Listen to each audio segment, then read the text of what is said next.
ហើយការលេងភ្លើងរបស់ Y 20 meg ណាបាទប៊ូតុងនេះគឺប៊ូតុងលេងភ្លើងហើយណាបាទយើងអាចបដូរភ្លើងបានគ្រប់ style តាមការឆ្លាញ់របស់បងប្អូនណាបាទអានេះខ្ញុំសូមណែនាំបងប្អូនពីរបៀបដំឡើងកាសរបស់យើងភ្ជាប់ជាមួយមួកណាបាទអញ្ចឹងជាដំបូងបងប្អូនយកកាសយើងចេញមកបាទពីប្រអប់មកហើយនេះគឺជាដង្កៀបណាបាទសម្រាប់បំពាក់បាទជាមួយនឹងកាសហើយយកទៅគៀបជាមួយនឹងមួករបស់យើងណាបាទអញ្ចឹងបងប្អូនមើលណាយកអាមាត់នេះបាទដាក់ពីខាងលើណាបាទដាក់មកលើបាទអញ្ចឹងវាមានកលឹះរបស់វានេះបាទមានកលឹះបងប្អូនដាក់ចូលកលឹះសងខាងមកបាទហើយបងប្អូនរុញឡើងលើណាបាទរុញតគៀបនឹងឡើងលើមកបាទទឹកសុក្រិបចេះមកណាបាទអញ្ចឹងរួចហើយអញ្ចឹងវាមានតគៀបនោះវាមានមាត់ចេះណាបាទអញ្ចឹងបងប្អូនមើលមកមួកយើងបាទអញ្ចឹងមួករបស់យើងវាមានប៉ងណាបងប្អូនហែកប៉ងវាបន្តិចចេះមកដើម្បីដាក់តគៀបចូលណាបាទតគៀបនេះណាបាទបងប្អូនដាក់ចូលចេះមកបាទគៀបចេះមកបាទនេះគឺរួចរាល់បាទអញ្ចឹងយើងគៀបរួចរាល់ហើយបាទអញ្ចឹងមកហើយបងប្អូនមើលខ្សែម៉ៃបាទដូចខ្សែកាសនេះបងប្អូនដាក់ចូលមកបាទចូលគ្រូចូលមកបាទហើយចំពោះកាសទាំងសងខាងនេះបងប្អូនមើលខ្សែខ្លីយើងដាក់គៀបជាមួយនឹងត្រចៀកខាង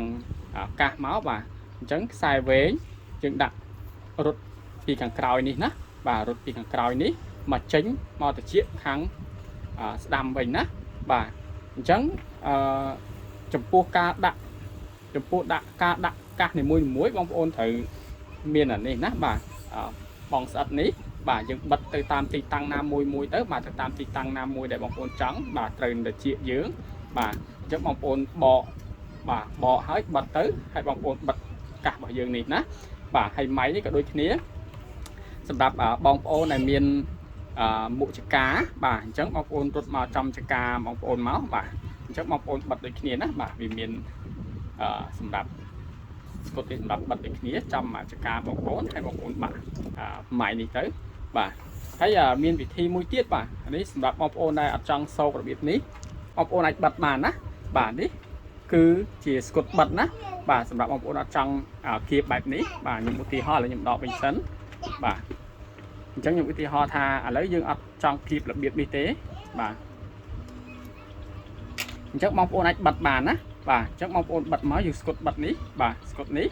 គឺបកបិទកន្លែងនេះបាទបកបិទកន្លែងនេះហើយបងប្អូនបកហើយចំពោះសម្រាប់ស្កុតខាងនេះបាទខាងខ្មៅនេះដែលមានស្នាញ់នេះបងប្អូនបិទនៅមួកនេះណាបាទបិទនៅទីតាំងណាមួយទៅបាទដែលបងប្អូនចង់បិទបាទទីតាំងណាក៏បានដែលបងប្អូនចង់ណាបាទអញ្ចឹងបងប្អូនអាចបិទភ្ជាប់ចេះតែម្ដងណាដោយមិនបាច់ប្រើនឹងគៀបទេណាបាទអញ្ចឹងតាមទីតាំងណាដែលបងប្អូនចង់ណាបាទអញ្ចឹងការណែនាំគឺមានតែប៉ុណ្ណេះណាបាទហើយអាស្រ័យទៅលើមុខជាក់ស្ដែងរបស់បងប្អូនទៀតអញ្ចឹងបងប្អូនអាចប្រើបានហើយបាទហើយនេះគឺការបើកហើយការលេងភ្លើងរបស់ Y 20 meg ណាបាទប៊ូតុងនេះគឺប៊ូតុងលេងភ្លើងហើយណាបាទយើងអាចបដូរភ្លើងបានគ្រប់ style តាមការឆ្លាញ់របស់បងប្អូនណាបាទអរគុណច្រើន